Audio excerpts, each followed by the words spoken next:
on, guys? Your host of the most, George Mackay. I am in the building. I am pre-recorded, sitting down on another Skype interview with a great indie talent, Mr. Pretty Ricky Willdy. How are you, sir? Doing quite well. Just for the record, it's Pretty Ricky Willdy. Do have to insist it's correct. You did not list the plethora of championships that I held, but it's a very long list, so I understand that. Thank you. Yeah, no problem. I apologize. I'm sorry about that. I'm a little nervous. I'm talking to a big star like you. This is exciting for me. I understand. I'd be nervous too. These things happen.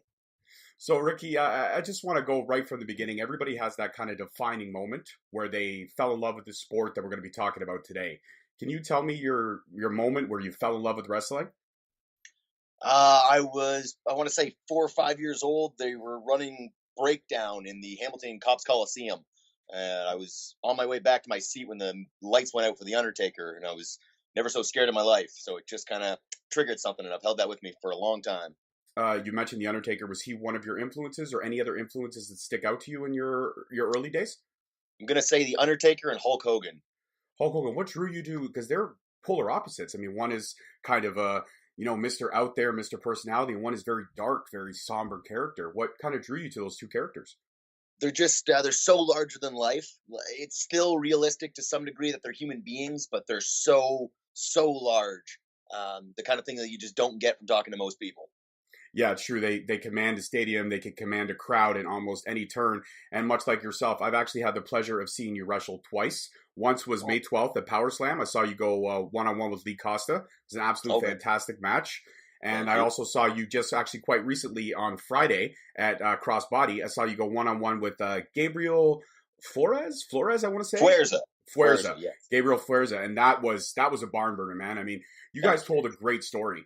Both times you told a great story. And I love everything about the character, man. I love the shtick. I love the coming out to the Karate Kid song. That's just incredible. Everything. So when did you start training, and who did you start training with? So I've been doing amateur wrestling for a long time. I was actually doing that in university. When I graduated, I ended up at the Toronto Pro Super Show, something like that, and I won a scholarship to Battle Arts with Santino Marella. So I ended up training there for, I want to say 2-3 years. And then kind of made my way out onto the indie scene. Now I'm training more with Crossbody. Got a good relationship with them. I'm just kind of trying to pick up any kind of training I can wherever I am. In terms of character development, when you start training, you start working on the process, you start figuring out who you are, who you want to be, who you want to represent in the ring. Where did the character kind of evolve to? So it's always kind of been there. I don't know. I was more just following direction when I started off. I'm told what people like and what they want to see, so I would do that, but it never really clicked for me. Eventually, I started going on tours up into the middle of nowhere, Canada, and I had just free reign to do whatever I wanted, so it just, me being me kind of started coming out. And then when people saw that, I started getting encouragement, so I was told to just keep doing what I'm doing. So it gives me a lot of free reign just to play around and, kind of find myself. And I guess a lot of the wrestlers, when you're in the ring, you're working with a dance partner. The trust factor is a huge thing. You want to make sure you're both safe, you're both comfortable. Is there any wrestlers that have kind of been a little timid towards your character and kind of how they perform? I mean, I'm kind of getting to the smooching. Yeah, a lot of people fairly uncomfortable with me. I think that goes for the audience as well. To be fair, I don't trust anybody in professional wrestling. If someone's going to get into independent professional wrestling, they're going to have something a little up with their head. So they're not to be trusted generally. So I try to stay wary of those people, and understandably, they're a little wary of me. Is there a match that you've had in your career thus far that really sticks out to you that was kind of like the pinnacle of your career thus far? And the story that you told and who you were in the ring with that kind of sticks out as that's one of my strongest performances to date. So I did a match with Colt Cabana, and just on name value alone, that was one of the bigger, better matches that I've had. Really kind of pushed me to a new level. Holden Albright, hate to admit it, but I have to give it to him. We've had it a couple of times in the ring now where, it goes to another level, and it's something that it's very deep water, so learning how to swim out there. And then this is going to sound ridiculous, but I had one match where I was dressed like a giant chicken, and I was wrestling a guy who was dressed up like Peter Griffin. And by the end of the match, one of the bushwhackers was in the ring, and he hit me for the finish. It was about as ridiculous as anything I've ever been a part of. But it all came together, and it was a heck of a show and a spectacle. So that was a big moment for me. It sounds like it was entertaining as all hell could be. That sounds like a match I wish I could have seen. Yes. I don't think anyone even filmed that. I think that's just one gone to the ages, but it was a heck of a time. Well, at least you were there to live it, and you could tell me about that, so I appreciate it. In terms Yes. of one thing I always like to discuss with indie wrestlers, because here on Straight Talk, as much as we're highlighting great talent and everybody that's coming up, we're also learning ourselves, and I love to sit down and have conversations with wrestlers and pick their brains about kind of the industry as it stands now. In terms of the kind of great things that we're seeing, like WWE has opened up so many different markets and doors that's made things easier. Impact is improving, getting stronger every day. You've got AEW kind of waiting in the wings. We're going to see what they do. And then, of course, you have ROH with the talent and New Japan with the talent that they're bringing. In terms of all those promotions, who out there do you think is a promotion that if you ever got a phone call from that you might like to go to, and what would your reasons why that you'd like to go to that particular promotion? I mean, at this point, I'm pretty well open to working with anyone and everyone. I'm very happy to get myself out there. I have a lot of idols in terms of, the classic names that you hear all the time of Chris Jericho's, Rey Mysterio's. And the thing about all those guys is that they spent so much time traveling around the world, really honing their craft in so many different areas and aspects. So anywhere that allows me to travel and get as many varieties as possible to really zone in on being the best possible professional wrestler is really the game that I'm playing here. Um, Ultimately the goal is to main event WrestleMania. That's the idea. That's where it's heading. That's what it's going towards. But there's a lot of steps along the way to get there. I think Impact is a realistic possibility within the next little bit to potentially showing my face there. It's a Canadian thing now more so than ever before, so there's really a lot of bridges there. AEW is so new that they're looking for a flavor. They're looking for something that they've never had before, and hopefully, Pretty Ricky Willie might be able to fill that kind of spot. But it's all very hypothetical and theoretical at this point, so we're waiting to see what we can muster up in the next couple of years. It sounds fantastic. It sounds like you're kind of on the right path, but also you've mentioned and you've touched on one thing I actually do want to bring up is that we had Holden on the show a couple months back, and his interview was great. And he kind of mentioned something that I've told him flat out I was going to steal, and I've stole it numerous times. It's called level up moments. It's those Mm, moments where you kind of reach that glass ceiling in your career, and then you find that way to punch through and go to the next level.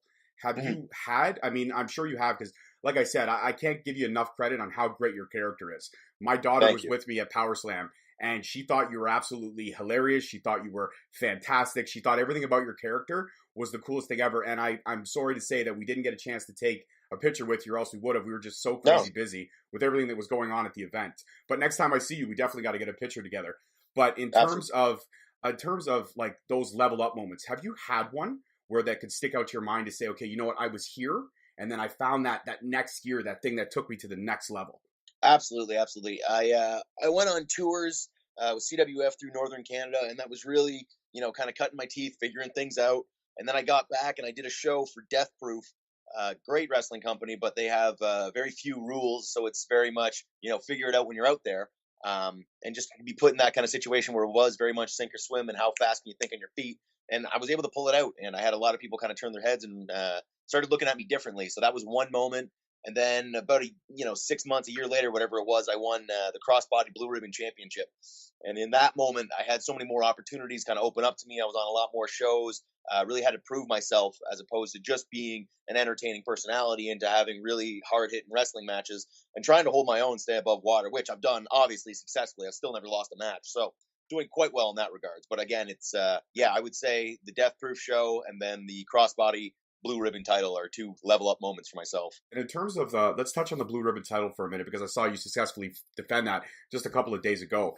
The blue ribbon title, I look at that title as kind of almost like an intercontinental championship, as in a way Mm, as you're the next guy in line.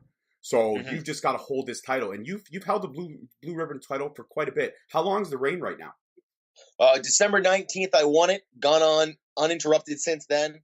Got numerous championships at this point, but yeah, that was the first one in terms of length and duration. So trying to make that work. I can see the comparisons to Intercontinental Championship. I mean, perfectly honest, it doesn't seem that way to me. It's a matter of anybody's welcome to come and try it. I still haven't been defeated for it. Holden Albright, he fought me for the championship. He didn't beat me for it. Now he's the heavyweight championship. So a lot of controversy and things up for scale right now. But perfectly honest, I think it's the most important title going on in Ontario right now because of the fact that I'm the guy holding it, and I would welcome anyone to come and try to take it. In terms of welcoming anybody, like opening the door to anybody out there, is there one person in the indie scene right now that you haven't had a chance to face that you'd be willing to put your title up on the line against?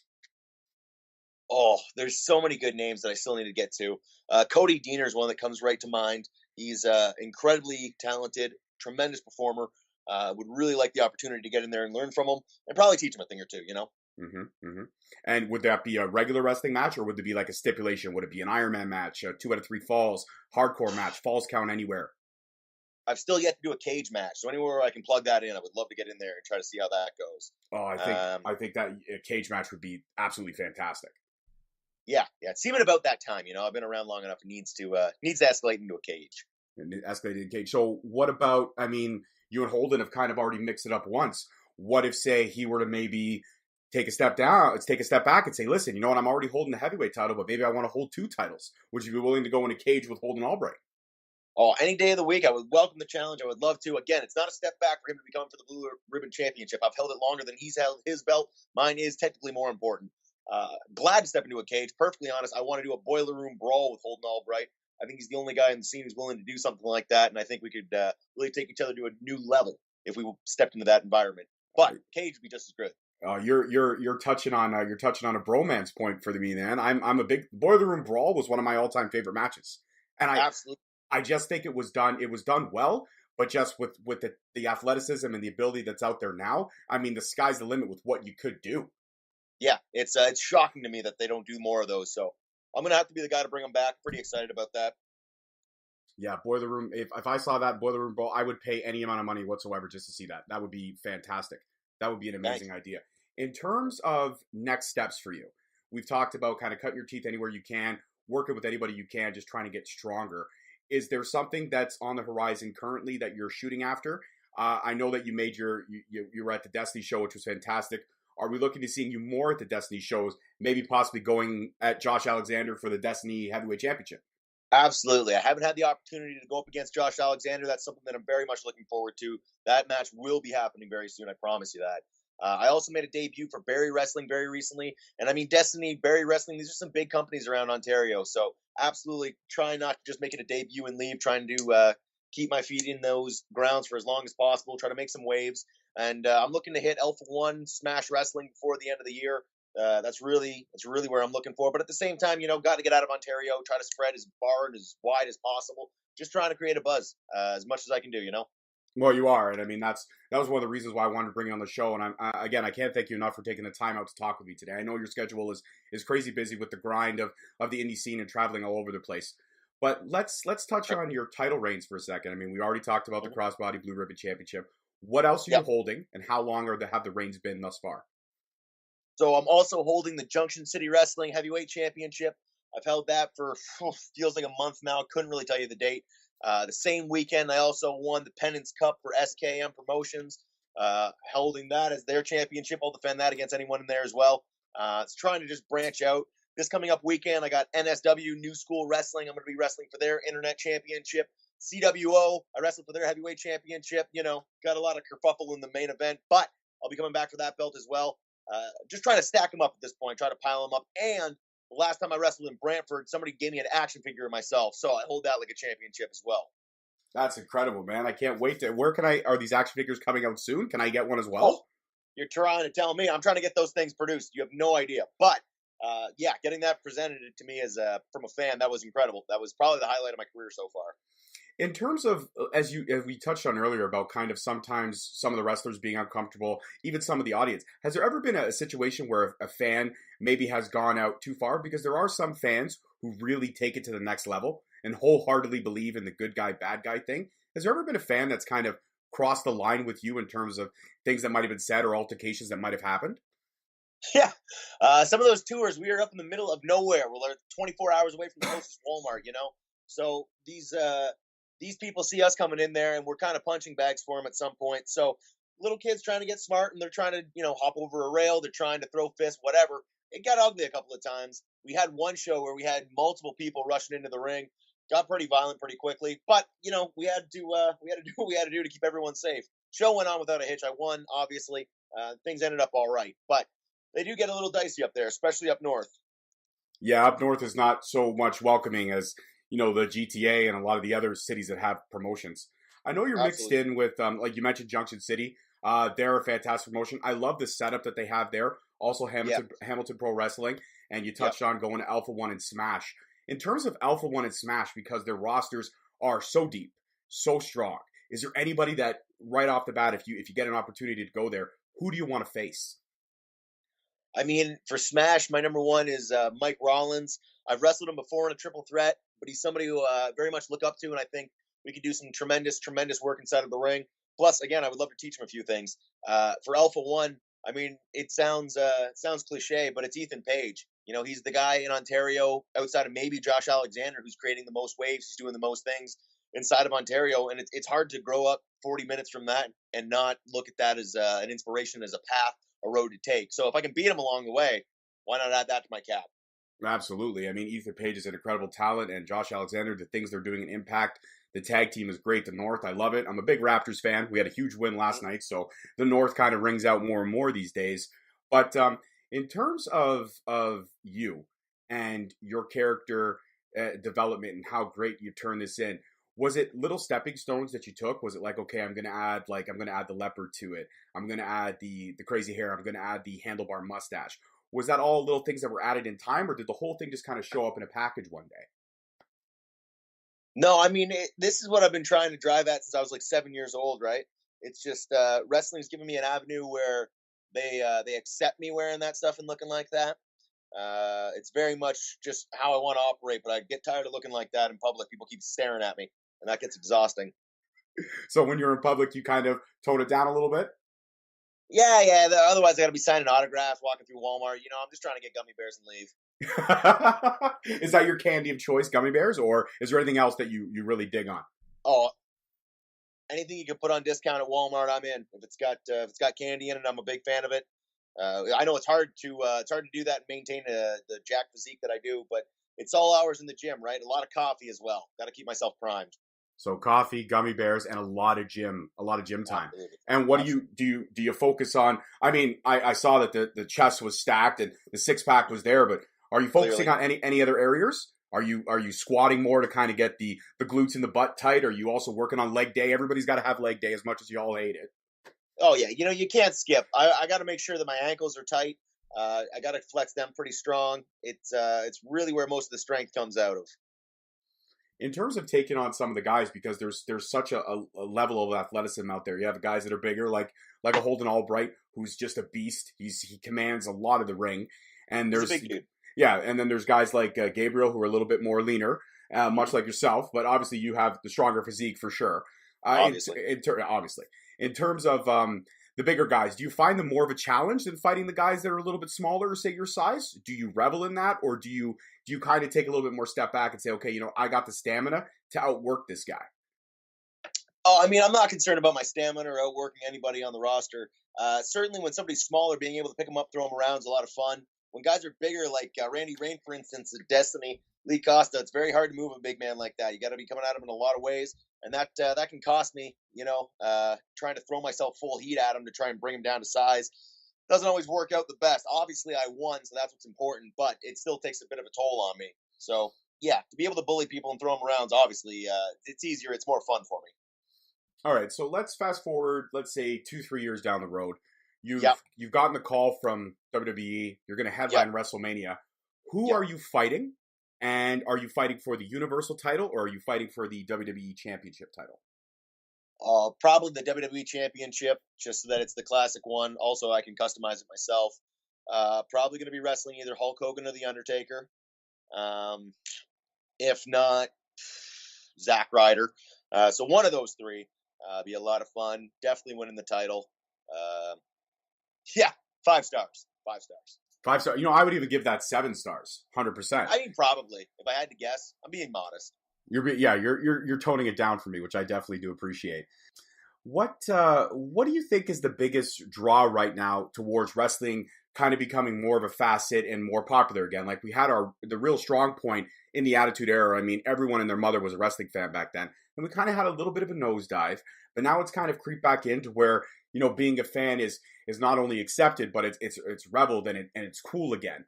What do you think was the biggest turning point for that? Honestly, I think it's the internet and social media. Just kind of like, you know, SoundCloud did for rappers a couple of years ago, everybody wanted to be a rapper.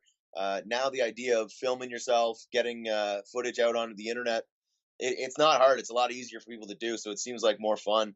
And just being a fan, there's more stuff to collect. There's more story to get into. You can get rewarded for being a fan more now than you ever could. So it's a fun time to be a part of it.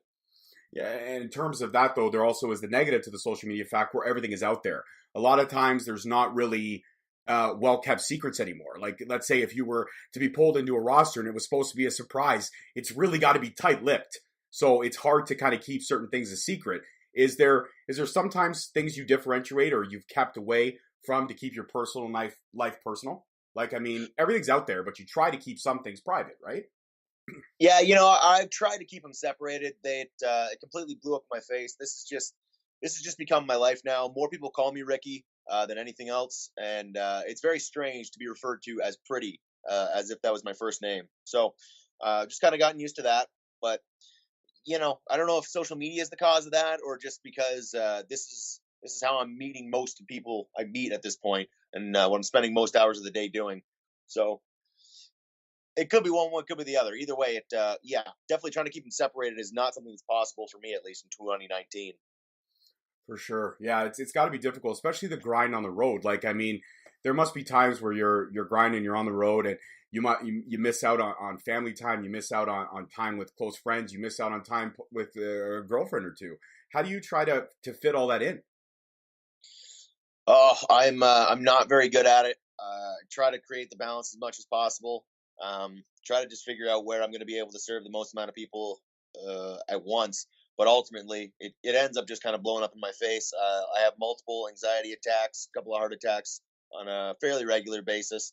I'm getting very little sleep, but I am reasonably quiet. So I am enjoying it. Okay, cool. In terms of kind of things the way they are now and with social media and stuff like that, is there some stuff that kind of reached out on the internet or maybe a match or two that you didn't want shown that was out there, and when you watch it on YouTube you're like, oh, it wasn't my best work, or it wasn't really something I was that proud of? Is there sometimes you just sit there and you go, man, I wish sometimes indie shows could stay indie shows a little bit, you know what I mean? Yeah, I mean, to some degree. There was a couple of matches from when I was still trying to figure myself out. I had to do a referee thing once or twice, and I want those pictures scrubbed off the internet. That's not really the same guy anymore. So in that sense, yeah. But at the same time, there's stuff that I've put out there that I've tried to get the whole world to see, and reasonably, how many people? Maybe 60 to 150 people actually saw it. So, you know, it's all up for debate. You never know what takes off or what gets dug up. And honestly, if I ever reach any kind of fame, anything that I've done that's embarrassing, I'm sure will be dug up and put all over front page news. So we'll see.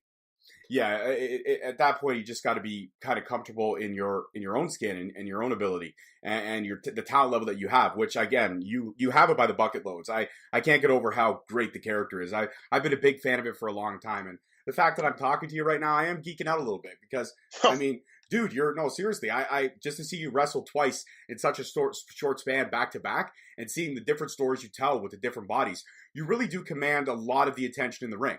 Not taking anything away from Lee Costa, not taking anything away from Gabriel, but you really do command a lot in the ring. And the fact how much interaction you get from the crowd, whether it be a boo, or whether it be a laugh, or whether it be a giggle, or whether it be anything, you're getting the reaction. And in wrestling, we know the reaction is everything. Absolutely.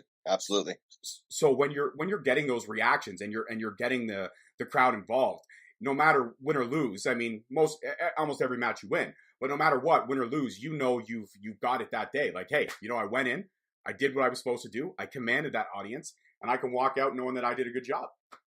Yeah, absolutely. I mean, every time I get in the ring, it's an application. I'm trying to figure out a job that can pay my bills for the next 50, 60 years, right? I'm looking to wrestle once and have it pay off my health insurance and my kids' university bills. So that's the game plan, but we'll see how it goes, Mm-hmm. In terms of certain matches with certain dance parts, whether it be a big guy or a small guy, has there ever been, when you're working out kind of the ins and outs of the match, has there ever been a situation where a wrestler's come to you and said, hey, let's do this, and it was something that might have been a little bit too risky in terms of health or safety? Is there anything you've kind of shied away from and say, listen, I'm all about doing, all the different things, but this is kind of one thing that I'm not 100% confident that we could execute it safely. Are you ever worried about those kind of things? Yeah, not really. I'll figure it out once I'm in there, I would suppose. I understand that when I sign up for a wrestling match, that something bizarre is going to happen, and I have to recognize that my opponent knows that I'm going to do a lot of weird stuff in there too. So they got to be prepared for that, and they got to be prepared for me to pull a confetti gun out of my trunks at any point. Maybe shoot it in their eyes. If that's what I got to do to win, then I'll do it. The only time that I felt like something went too far is somebody poured water on me as we were wrestling, and I'm terrified of that personally because if I got to run, if I got to reposition my feet and I slip on that, I lose my kneecap. That puts me out of work. That makes my children not able to eat. You know what I mean? It's not a game for me at that point. So other people have tried to break ankles, but you can move your body out of the way. Someone's tried to break my arm once, but again, you can out wrestle, you can roll, you can get your arm out of the way. When it's just water on the floor, that's such a stupid accident. You're just trying to run, and it can slip and it can end all that quickly. Yeah, I could definitely put you on the shelf for that. Has there ever been not so much a serious injury, but has there ever been an injury that has kind of set you back a little bit? I've broken a rib or two. My nose puffed up a few times. I don't think it genuinely broke. My shoulder pops out of place every other day. Yeah, these, just little stuff, nothing really. Those are more like badges of honor, though. At those point, those are, I guess you say that's what you call earning your stripes, or riding Yeah. the rails, or paying your dues, right? As long as I can walk next year, everything's fine. Perfect. In terms of, let's go back to the kind of weird stuff in the ring, because I'm interested about this. You did mention the chicken suit match with the other guy dressed like Peter Griffin. Is there ever anything else that kind of sticks out in your mind as that was a weird one? That definitely was a weird one. But is there anything else that kind of sticks out in your mind in terms of the matches that you've had that have been like, oh man, that one was definitely one for the ages? Yeah, one of my favorite matches that I've ever had. I was in a tag team with a guy named Bradford Montague. I only wrestled with him once in that form. And we wrestled MC Hardbody and Doink the Clown. It was, just a heck of a spectacle. Pies getting thrown all over the place. Won that one, obviously. So yeah, that was a heck of a match, but just the kind of thing that did not expect getting signed up for, and all of a sudden I'm wrestling Doink the Clown. Yeah, you're wrestling not so much a legend, but definitely somebody that had a moment in the sun for sure. Doink was big. I remember when there were at the one point there was the staple of the 5 doinks. There was a little doink, the medium sized doink. It was quite the showmanship for sure. In terms of active wrestlers now in the business, I know we talked about WrestleMania, Zack Ryder, Undertaker, Hulk Hogan. That's great, but is there anybody else that kind of sticks out in your mind right now on the active roster? Maybe a Seth Rollins or a Kevin Owens or a Kofi Kingston per se, even a Daniel Bryan, if you will. Just mentioning wrestlers off the top of my head. That if you could, you'd love to tangle with those guys. Like I could see you and somebody like The Miz having one heck of a wrestling match. Yeah, absolutely. I think we'd have a lot of fun that way. For the most part, I think I'd have fun with any of them. Just such caliber of talent to be able to apply my craft with and try to figure that out. High up on the bucket list is going to be Joey Janela. He's real big on the indie scene right now. He's making a lot of waves. He's just got an interesting way of thinking about things. So I'd like to mess around with that. And just for personal reasons, honestly, Santino Marella is a big name for me. I would love to get that signed at some point, and I know it'll take a couple of zeros to get him out and signed up to a show. But I think there's a promoter out there who can make a whole lot of money off of him if he decided to put me and him in the ring together. Well, since we're airing this idea out on my show, when and if that happens, you'll comp me some tickets, right? Oh, I would have to imagine that building will be sold out. I'll be lucky to be able to get in myself. In terms of your wrestling style, you've kind of got a little bit of everything. You've got the occasionally you can pop out a powerhouse kick, a powerhouse punch. You've also got the high flying ability.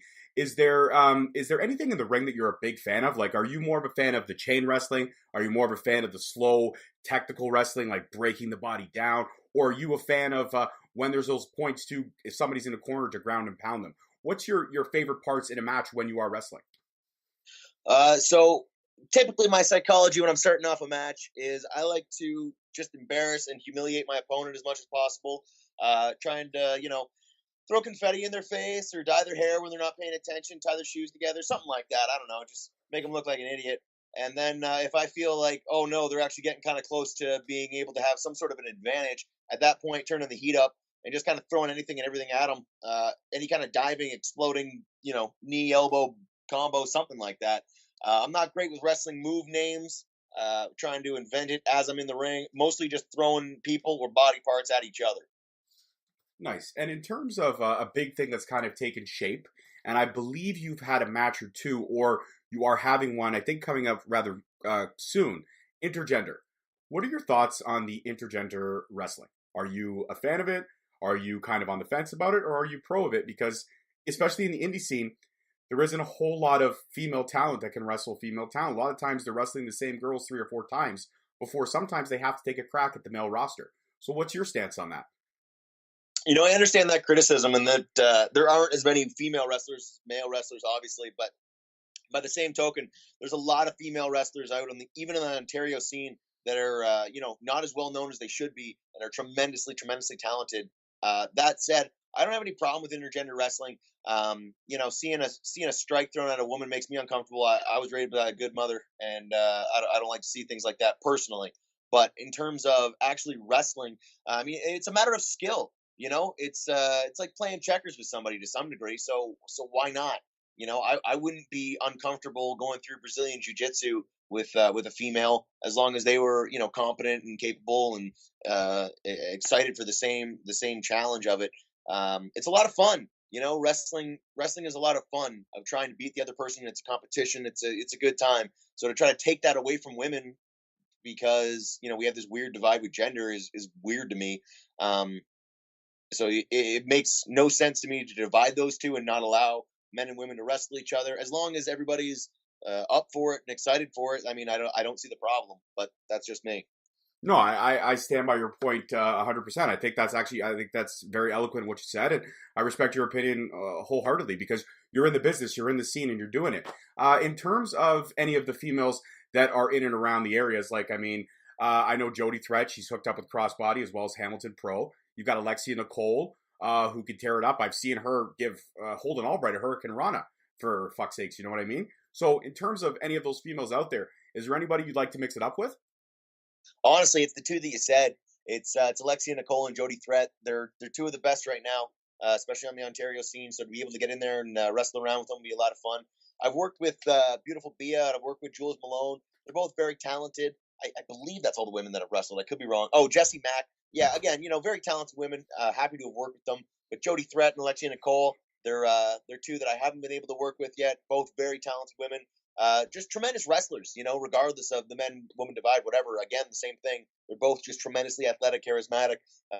So be able to get in there with them. I got a mixed tag team of sorts coming up June 23rd for Greektown Wrestling. It's going to be the Blue Meanie and Puff teaming up with me and one of the absolute top independent professional wrestling women on the scene today. So that should be a tremendous, tremendous show. And I would recommend that anybody who's able to make it out to Greektown Professional Wrestling, June 23rd, that is the show to see without a doubt. 2 more questions and then we'll wrap it up because I know your schedule is super busy. In terms of kind of the mindset backstage when you're gearing up for a match and you're getting ready and you're in the green room and you're waiting for that curtain to open, because I'm a big fan of kind of what goes through the mind of the wrestlers right before they get out there and perform. What goes through your mind as you're right before your music hits and that curtain flares open? What's the kind of last couple thoughts that you have before you get out there and just kill it like you always do? I want to make sure that my boots are done up tight so that I don't roll an ankle. I want to make sure the promoters paid me. Just make sure that I'm stocked and ready to go, not stiff in any way, and not going to break anything when I get out there. You're basically going through the A's and B's of what everybody else goes through.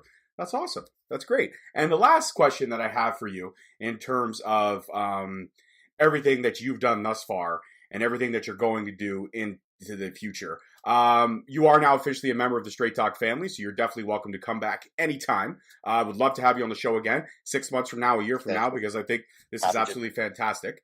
But in terms 100%. of where you see yourself in 5 years, we talked about WrestleMania and stuff like that, but is there any other thing you might want to see yourself doing within 5 years in terms of personal or professional?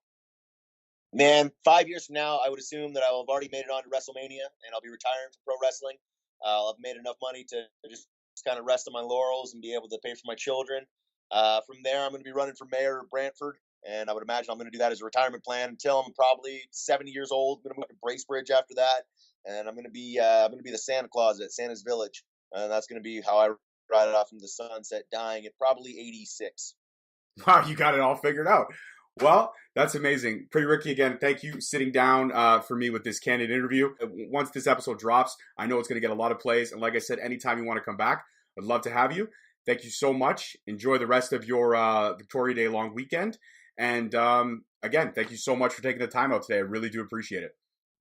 Right on. Thank you very much for having me. I would love to come back anytime. Just want to say real quick, anyone listening, please follow @ProWilldy on Twitter and Instagram. That's PROWILLLDY. Thank you very much. All right, Pretty Ricky. Thank you very much. And as always, stay safe. Thank you very much, George. It was a good time. All right, buddy. Thank you so much, man. All right. Well, guys, that was Pretty Ricky, and that was absolutely fantastic interview. So this episode's dropped. This one's in the can. Don't forget about everything that he said. You can follow him on Instagram and on Twitter, and it's ProWilldy. Absolutely fantastic talent. So honored to be able to sit down and talk with him. And as always, I'm your host. Thank you so much for listening. Don't forget to tune in next week for another great episode. That's it for me, guys. Peace. Thank you all so much for tuning in. Catch us every Wednesday at 7:30 on Spreaker, Stitcher, Spotify, iHeartRadio, iTunes, and Google Play Music. Also be sure to follow us on our social media platforms, Facebook and Instagram @Straight Talk Wrestling, and Twitter @_Straight Talk.